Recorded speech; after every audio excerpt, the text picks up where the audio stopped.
रामू और श्याम दो अच्छे दोस्त थे। वे एक ही गांव में रहते थे। दोनों हमेशा साथ खेलते थे, स्कूल भी साथ जाते थे।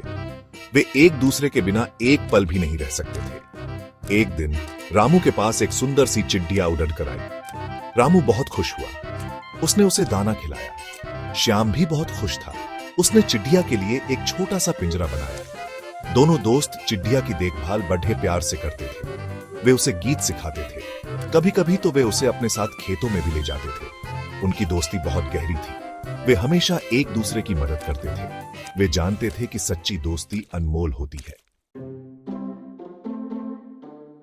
गांव में एक बड़ा मेला लगा था। हर तरफ रौनक ही रौनक थी। रंग बिरंगी झालरें, ऊंची ऊंची दुकानें, लोगों की भीड़, सब कुछ देखने लायक था।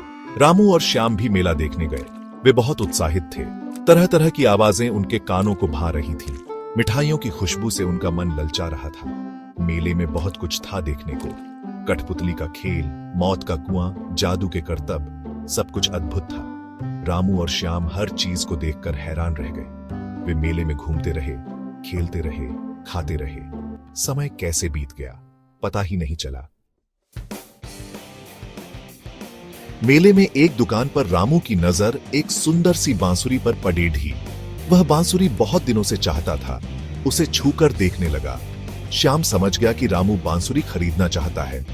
दूसरी तरफ श्याम की नजर एक चमकदार लाल रंग की गेंद पर पड़ा ढी। वह गेंद उसे बहुत पसंद आई। वह भी बहुत दिनों से ऐसी गेंद चाहता था।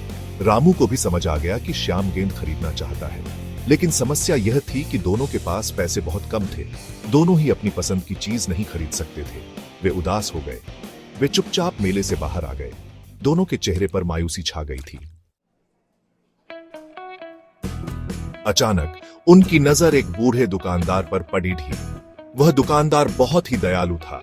उसने बच्चों की उदासी का कारण पूछा। रामू और श्याम ने उसे अपनी परेशानी बताई। उन्होंने बताया कि उनके पास पैसे कम हैं और वे दोनों अपनी पसंद की चीज नहीं खरीद सकते। बूढ़े दुकानदार ने ध्यान से उनकी बात सुनी। फिर उसने मुस्कुराते हुए कहा, तुम्हारी दोस्ती कितनी गहरी है, यह देखकर मुझे बहुत खुशी हुई है। उसने रामू को बांसुरी और श्याम को गेंद देते हुए कहा, यह लो बच्चों, ये तुम्हें तोहफे में। रामू और श्याम बहुत खुश हुए। उन्होंने बूढ़े दुकानदार को धन्यवाद दिया। उस दिन उन्हें समझ आया कि सच्ची दोस्ती ही सबसे बड़ी दौलत होती है।